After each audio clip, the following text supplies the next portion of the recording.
यानी कि जो वैल्यूज़ पड़ी हुई हैं वो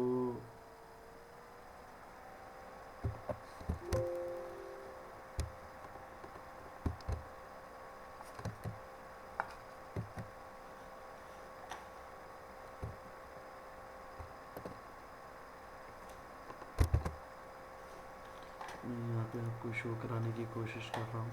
अगर हमारे पास ये इस तरीके से वैल्यूज़ पड़ी हुई हैं, इस तरीके से वैल्यूज़ पड़ी हुई हैं, इस तरीके से इस वैल्यू को हमने लार्जेस्ट में रख दिया है, लार्जेस्ट में रख दिया है और यहाँ से कंपेयर करते हैं तो लार्जेस्ट, यानी ये हमारी असेंडिंग आर्डर में अगर वैल्यूज़ पड़ी हुई हैं तो क्या होता रहेगा, रिप्लेस हर दफ़ा असाइनमेंट हो रही है, असाइनमेंट हो रही है। तो कितनी दफ़ा असाइनमेंट होगी, ये हमारे पास n साइज़ की अगर रही है तो साफ रहे कि n-1 टाइम, यानी n टाइम ही असाइनमेंट होगी। एक टाइम जो है लूप से बाहर असाइनमेंट हो रही है, n-1 टाइम लूप के अंदर असाइनमेंट हो रही है।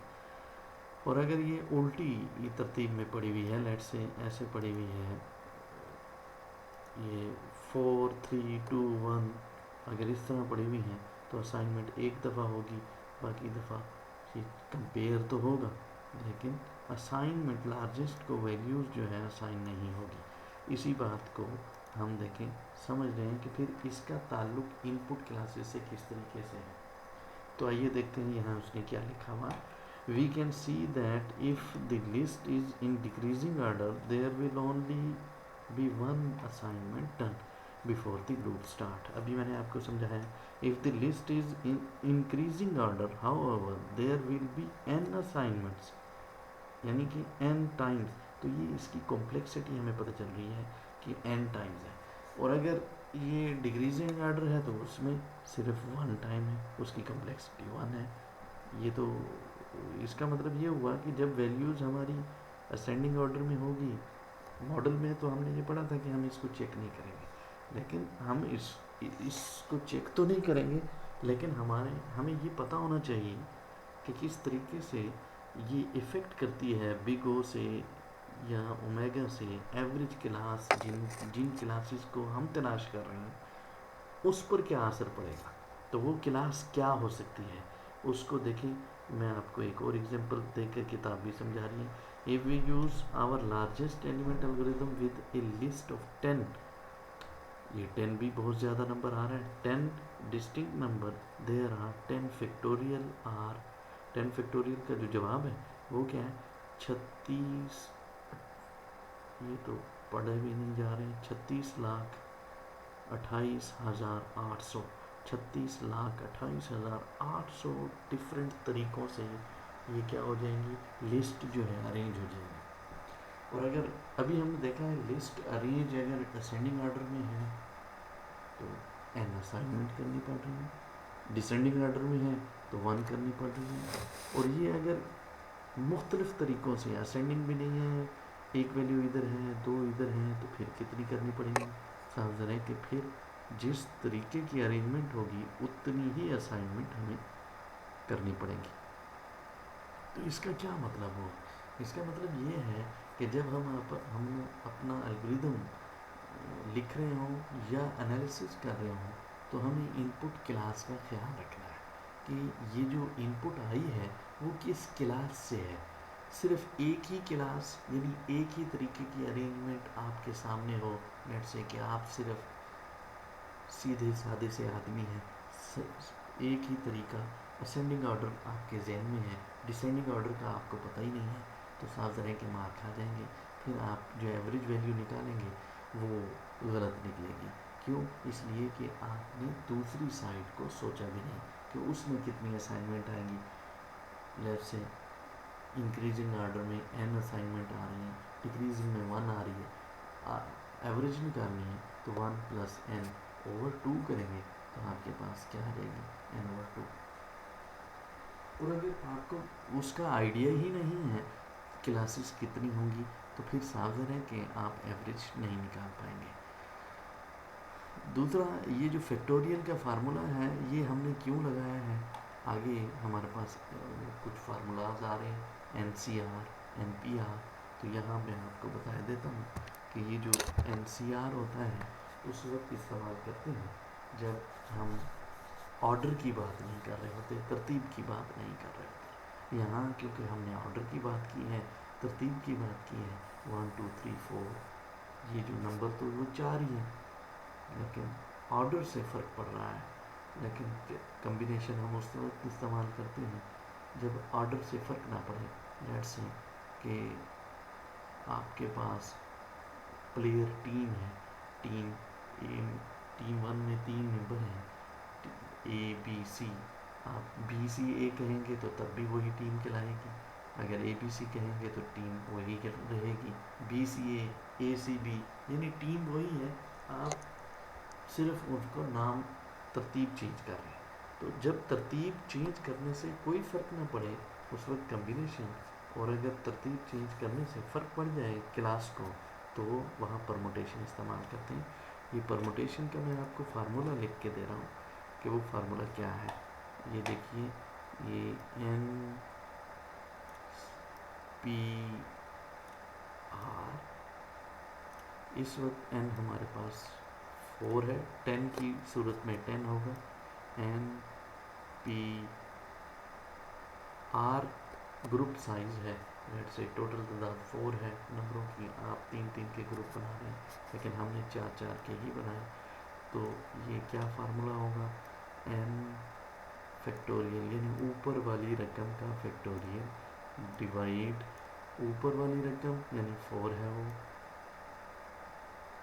नीचे वाली रकम माइनस नीचे वाली रकम, नीचे वाली रकम भी 4 है या n ही है। अगर r होगी तो r करेंगे, अगर ये n है तो n करेंगे। तो n माइनस n 0 फैक्टोरियल 1 के बराबर होता है, तो इसलिए नीचे वाली रकम ख़त्म हो जाती है। ऊपर वाली रकम क्या है, 4 फैक्टोरियल, खाली यही रह जाता है नीचे 1। और ये जो 4 फैक्टोरियल है, ये इसको कैसे लिखते हैं, 4 multiplied by 3 multiplied by 2 multiplied by 1। और अगर 10 होगी तो 10 multiplied by 9 multiplied by 8 multiplied by 7 multiplied by 6 multiplied by 5, तो ये जवाब आएगा। तो 4 की सूरत में 4 3 12 24, यानी 24 डिफरेंट वेज हो सकते हैं, जिस तरीके से 24 तरीक़ों से आप इन नंबरों को अरेंज कर सकते हैं। लेट्स से सबसे पहले 1 लिखें, फिर 2 3 4, फिर सबसे पहले 2 लिखें, फिर सबसे पहले 3 लिखें, फिर सबसे पहले 4 लिखें। ये 4 तरीके हो गए। फिर आप 1 को पहले नंबर पर आपने देखा, पहले 1 लिखें, फिर 1 को दूसरे नंबर पे, 1 को तीसरे नंबर पे, 1 को चौथे नंबर पे, फिर 1 और 2 को इकट्ठा, 1 और 2 को पहले नंबर पे, 2 को दूसरे नंबर पे, 2 को तीसरे नंबर पे, 2 को चौथे नंबर पे, 3 को पहले नंबर पे, 3 को दूसरे नंबर पे, 3 को तीसरे नंबर पे, 3 को चौथे नंबर पे, फिर 4 को पहले नंबर पे, और आगे जो मर्जी तरतीब हो। तो इससे ये 16 बने। इसके अलावा 8 और बनते हैं। वो कैसे, कि ये तो 1 पहले नंबर पे आया था, 2 3 को तो हमने चेक ही नहीं किया था। फिर अगर हम ये कर दें, 1 पहले नंबर पे हो, 2 दूसरे नंबर पे हो, फिर अगर 1 पहले नंबर पे हो, 2 1 पहले दूसरे नंबर पर हो, 2 तीसरे नंबर पर हो, या फिर 1 तीसरे नंबर पर हो, 2 चौथे नंबर पर हो, यानी दोनों को कंबाइन किया। पहले हमने अलग अलग किया तो 16 बने, दोनों को कंबाइन किया तो 3 ये बन गए, 16 और 3 19। फिर दूसरे 2 को, ये तो 1 और 2 को कंबाइन किया था, फिर 2 और 3 को कंबाइन करेंगे तो 3 इससे बन जाएंगे। इसी तरीके से 3 और 4 को कंबाइन करेंगे तो 3 इससे बन जाएंगे। तो ये 16 और 9 आपके पास तकरीबन 24 बनते हैं, जिन्होंने इनमें से ये जो 26-27 बन रहे हैं, इनमें 2 या 3 दफ़ा ओवरलैप रिपीट हो रहे होंगे। तो इसलिए ये जो फार्मूला है वो पेट आपको ये बता देता है कि कितने तरीक़ों से आप इन वैल्यूज़ को अरेंज कर सकते हैं। तो बहरहाल फिर कभी मौका मिला तो मैं आपको इसको तरतीब से बोर्ड पर सॉल्व करके दिखा दूँगा, क्योंकि अभी हम एक दूसरे को सामने देख नहीं रहे, तो आपके जो इमोशंस हैं वो मुझे नज़र नहीं आ रहे कि आपको ये बात समझ भी आई है या नहीं। इन इमोशंस का जो इजहार है वो मुझे आप कमेंट्स करके मैसेज करके मुझे बताएंगे कि ये बात हमें समझ आई है या नहीं है। वी सा तो those number could be arranged. We saw that if the largest is first, अगर वो जो सबसे बड़ा नंबर पड़ा हुआ है वो शुरू में पड़ा हुआ है, there is only one assignment done, so we can take the ये 36,000 2800, ये 36,02,880 ये जो वैल्यूज पड़ी हुई हैं, input sets that have the largest value first and put them into one class. तो ये हुआ है, कब हुआ है कि ये जो लार्जेस्ट वैल्यू है वो शुरू में आ जाती है, और अगर जब लार्जेस्ट वैल्यू शुरू में आती है तो पहली वैल्यू को आपने क्या कर दिया, फिक्स कर दिया, बाकी आगे 9 वैल्यूज़ रह जाएंगी। तो 9 फैक्टोरियल निकालेंगे तो आपके पास ये जवाब आएगा जो यहाँ पे दिया हुआ। एक स्पेस को, जैसे मैंने यहाँ पे बताया था कि 1 पहले आना चाहिए, हम ये कह रहे हैं कि लार्जेस्ट जो वैल्यू है 10 में से वो इस पहली जगह पर आ रही है, तो हमें एक ही असाइनमेंट करनी पड़ रही है। और अगर वो पहली जगह पर नहीं है तो फिर हमें क्या करना पड़ेगा, ज़्यादा क्लासेस देखनी पड़ेंगी। तो हमारे पास ये जो नेक्स्ट है, इस जो टॉपिक है वो 1.13 का है। वहाँ पर परमुटेशन को हमने डिस्कस कर लिया है, कम्बिनेशन को हमने डिस्कस कर लिया है। अब हम देखते हैं कि ये जो एक्सरसाइज है इसको कैसे सॉल्व करना है। यहाँ पहला जो क्वेश्चन है वो क्या लिखा हुआ है, right an algorithm in pseudo code, यानी किसी लैंग्वेज को नहीं लिखना, सी में नहीं लिखना, सी शार्प में लिखना, आपने सिर्फ स्टेप्स बताने हैं इस काम के लिए क्या होगा। सूडो कोड, फिर to count the number of capital letters in a file of text, यानी टेक्स्ट फाइल, सूडो कोड लिखना है कि टेक्स्ट फाइल से आपने कैपिटल लेटर को काउंट करना है। हाउ मैनी, फिर ये भी चेक करना है how many comparison does it do, फिर आपने ये चेक करना है कि इसने कितने कंपेरिजन किए हैं। साफ ज़रा वो सूडो कोड लिखा होगा, जैसे अभी एक पीछे कोड हमने देखा है उसमें 1 to n देखा, असेंडिंग होगी तो ये होगा, डिसेंडिंग होगी तो इतनी नंबर ऑफ क्लासेस या कंपैरिजन करने पड़ेंगे। तो यहाँ भी हम क्या कर रहे हैं, नंबर ऑफ कंपैरिजन काउंट कर रहे हैं। तो अगर हम देख रहे हैं कि हमारे पास जो n ये जो फाइल है वो काफ़ी लार्ज है और हमें नहीं पता कि इसके अंदर कितने लेटर हैं, तो हम कैपिटल N इस्तेमाल करेंगे उसके लिए, कि हम यही कहेंगे कि वहाँ पर हमारे पास जो है n वैल्यूज़ हैं।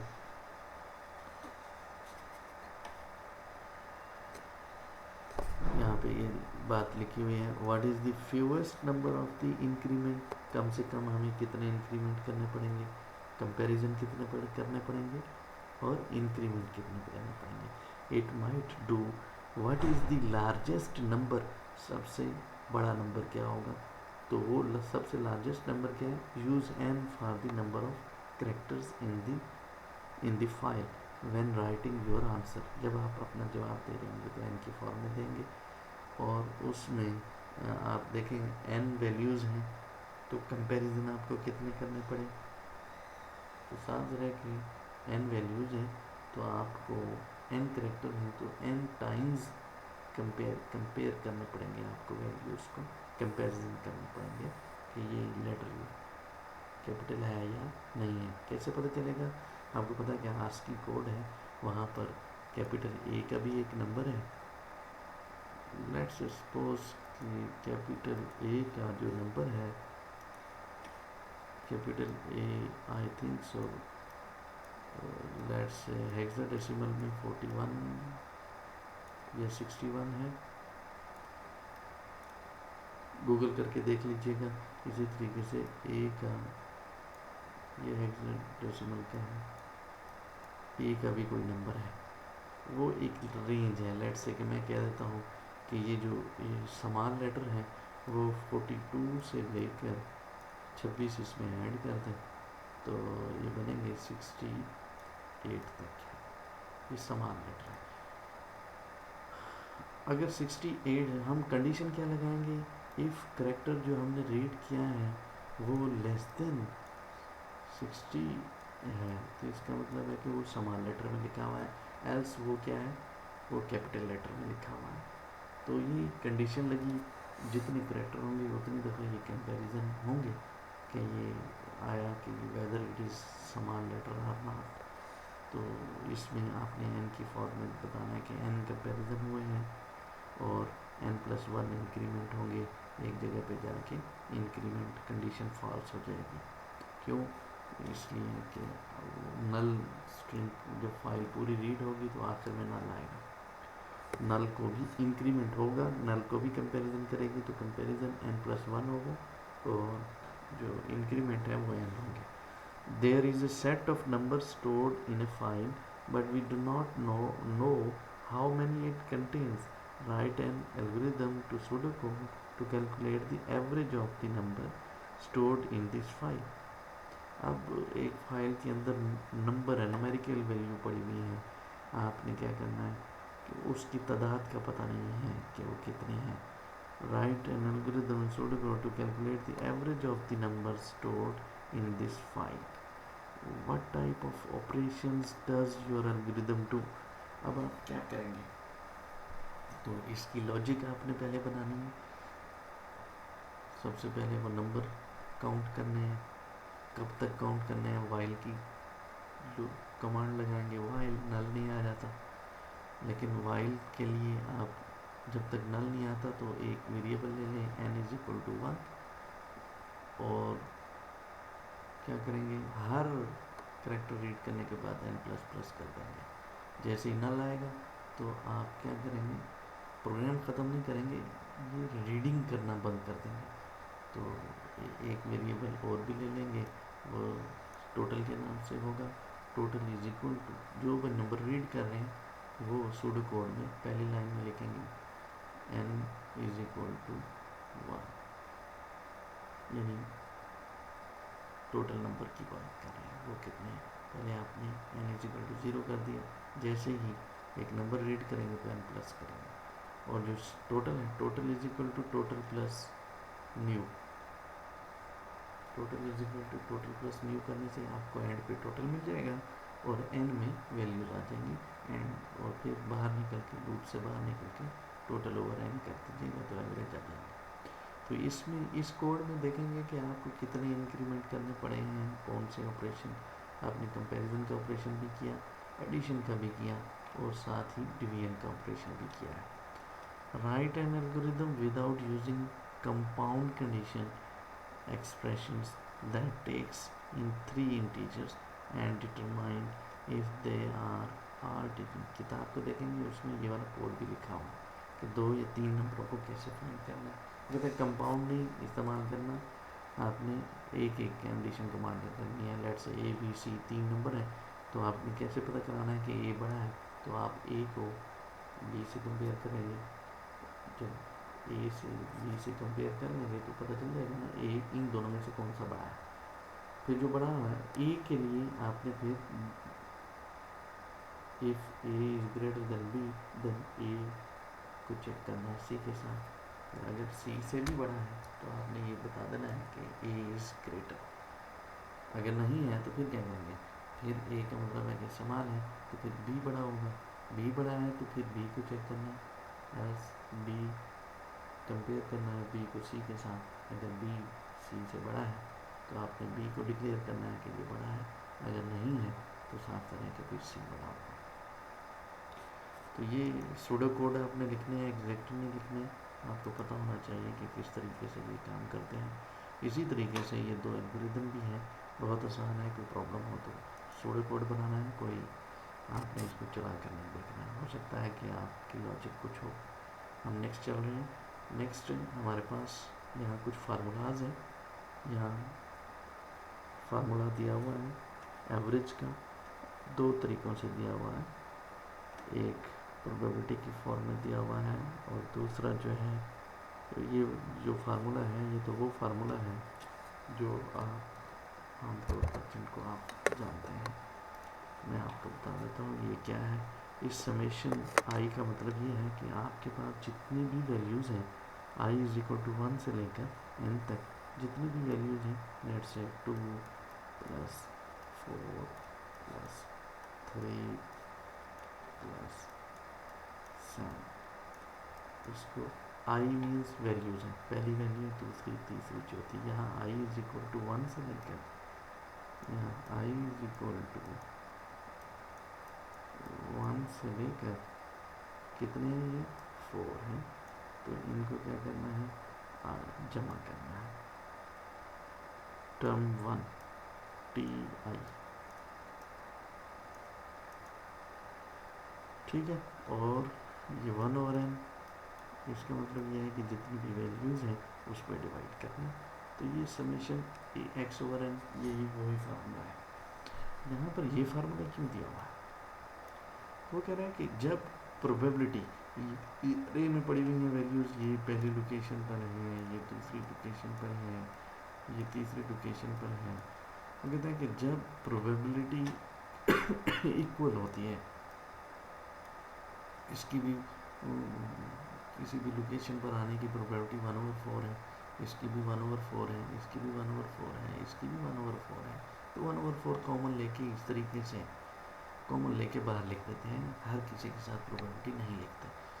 लेकिन अगर हर नंबर के जो चांसेस हैं उसकी प्रोबेबिलिटी चेंज है, तो उसकी एवरेज निकालने के लिए आपको ये फार्मूला इस्तेमाल करना पड़ता है।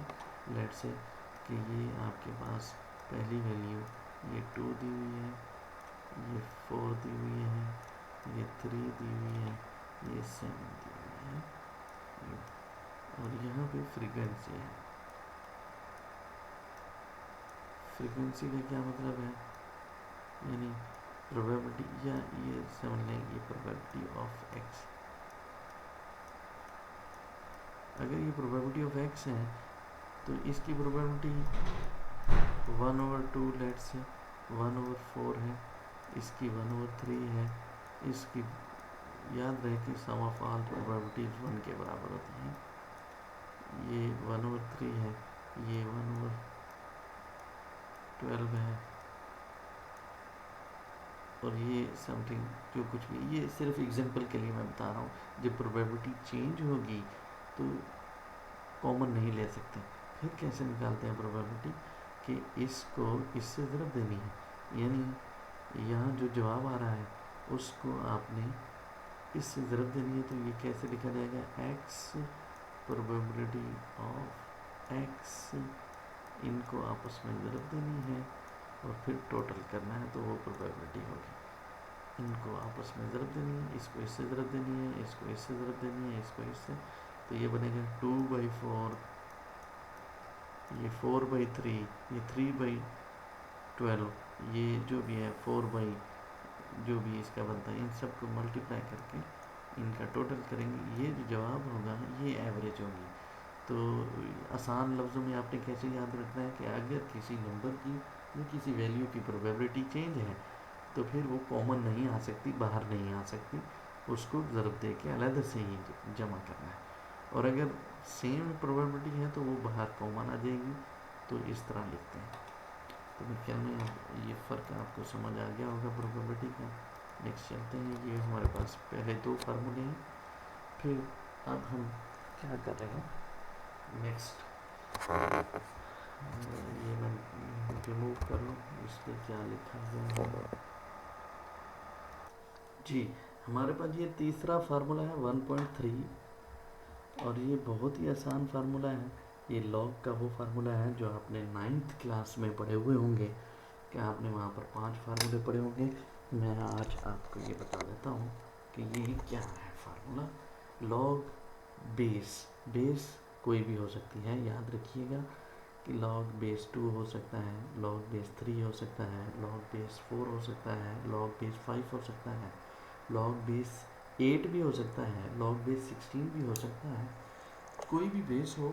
लेकिन अगर 1 का आप लॉग ले रहे हो, जैसे लॉग, ये देखिए मैं यहाँ पे लिख देता हूँ लॉग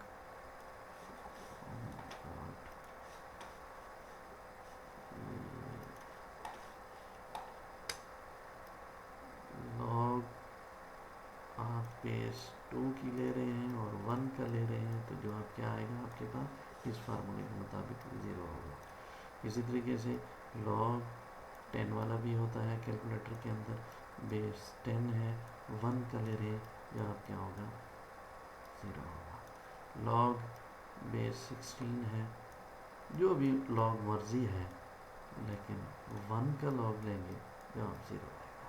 ये बात बताई है इसने, तो मेरे ख्याल में भाई आपको ये बात याद हो गई होगी। अब एक और चीज़ भी इसने बताई है कि जिस log जिस बेस का है उसी नंबर का जब आप log लेंगे तो जवाब क्या आएगा 1 आएगा। मिसाल के तौर पे ये देखिए log बेस 2 है, 2 का ही आपने log लेना है तो जवाब क्या आएगा 1 आएगा। और अगर आपके पास log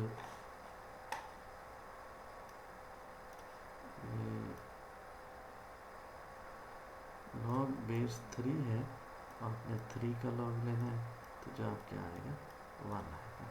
अगर log 5 या 10 का ले रहे हैं और 10 का लेंगे जवाब क्या आएगा 1 आएगा। यानी दोनों सेम होंगे, log जो बेस है वो और जिस जिस नंबर का log ले रहे हैं वो सेम है तो आप यानी बेस 10 है तो 10 ही का log दे रहे हैं तो 1 आएगा, 8 है तो 8 ही का log दे रहे हैं तो आपका जवाब क्या आएगा 1 आएगा। ये आपको चौथा फार्मूला बता रहा है। ये फार्मूला वो फार्मूला है जो आप बहुत अच्छे तरीके से समझते हैं कि मल्टीप्लिकेशन है तो क्या होते हैं ये जमा हो जाते हैं।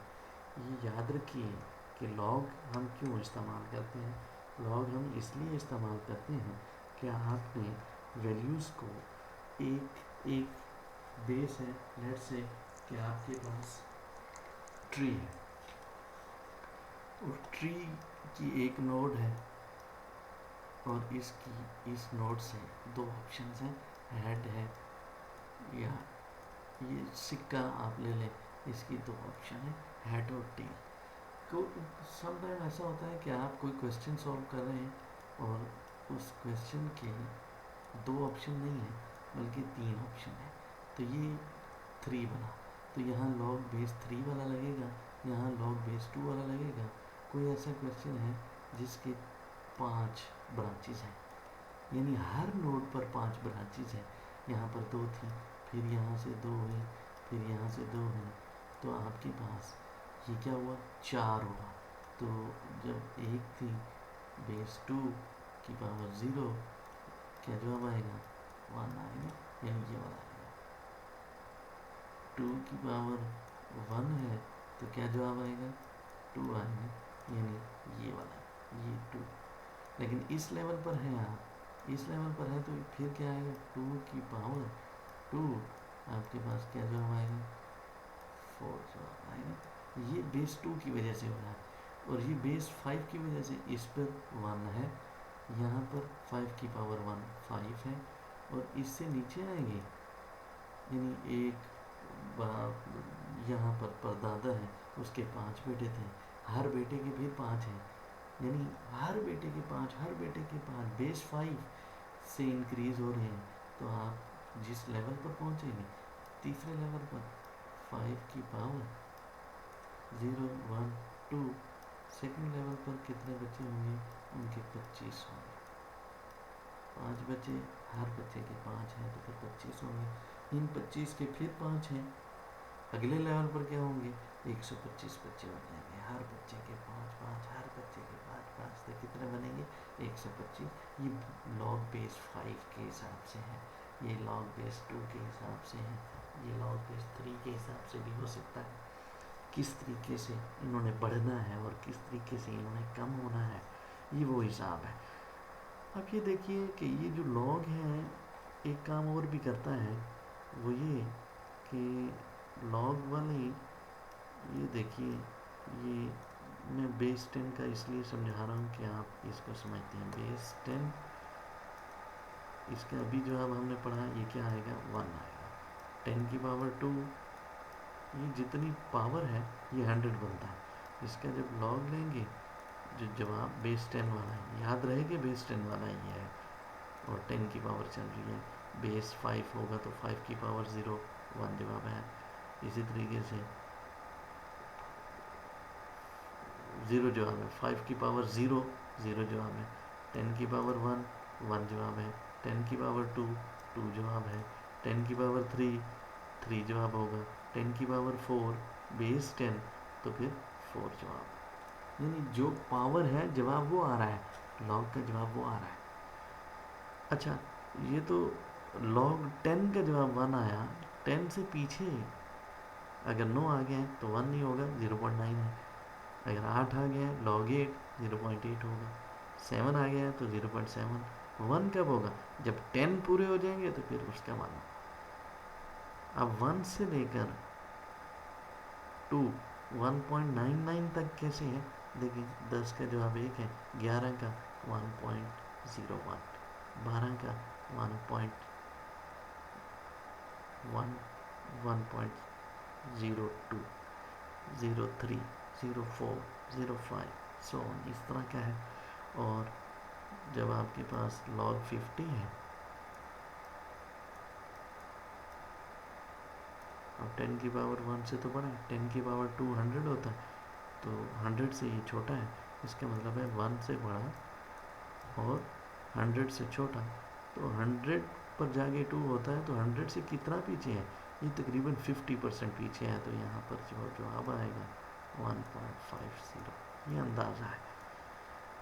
और अगर ये 150 होता तो 100 से बड़ा है, तो इट्स मीन के 2 कितना बड़ा है? 100 के करीब है। और अगर ये 3 जवाब होता तो ये 1000 के बराबर होता। 100 और 1000 में कितना डिफरेंस है? 100 के करीब है या 1000 के? तो साफ ज़रा है कि 150 जो है ये 100 के करीब है, 1000 के नहीं है। तो ये 100 से थोड़ा सा बड़ा है, तो 2 से 2.05। अगर ये 1000 के करीब होता यानी 999 होता तो मैं लिखता 2.9 या 90, 2.95 या 99 इस तरह लिखता। तो ये मेरी बात आपको समझ आ गई होगी कि ये किस तरीके से ये लॉग बढ़ता है। देखिए कि यहाँ लॉग की पावर लॉग बेस 10 है और ये 10 की पावर 10 है, तो जवाब क्या आ रहा है? 10।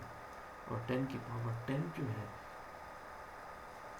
ये कितने नंबर बनता है? करोड़ों खरबों नंबर बनता है, इतना बड़ा डिजिट हो गया है और जवाब इसका 10 है लॉग का। जबकि लॉग 10 की पावर 2 यानी 100 का 2 जवाब आ रहा है, 1000 का 3 आ रहा है, 10,000 का 4 आ रहा है और लाख का 5 आ रहा है। लाख ज़रब फिर 10 करेंगे, 10 लाख का 6 आ रहा है, 10 लाख ज़रब फिर 1 करोड़ का 7 आ रहा है, 1 करोड़ ज़रब 10 फिर करेंगे, 10 करोड़ का जवाब 8 आ रहा है। इसी तरीके से अरब का जवाब 9 आ रहा है, खरब 10, अरब का जवाब 10 आ रहा है। तो 10 अरब इतना बड़ा नंबर हुआ और यहाँ 10 पे पहुँचे हुए हैं, वहाँ 10 अरब पे पहुँचे हुए हैं। तो ये लॉग क्या करता है?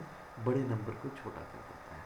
इसी तरतीब से जैसे यहाँ पे मैंने बताया था, तीसरे लेवल पर 125, फिर 125 को 5 से जोड़ देंगे तो 625, फिर 625 को 5 से। ये बेस 5 का था, ये बेस 10 का था जो खरब तक पहुँच रहा था 10वें लेवल पे।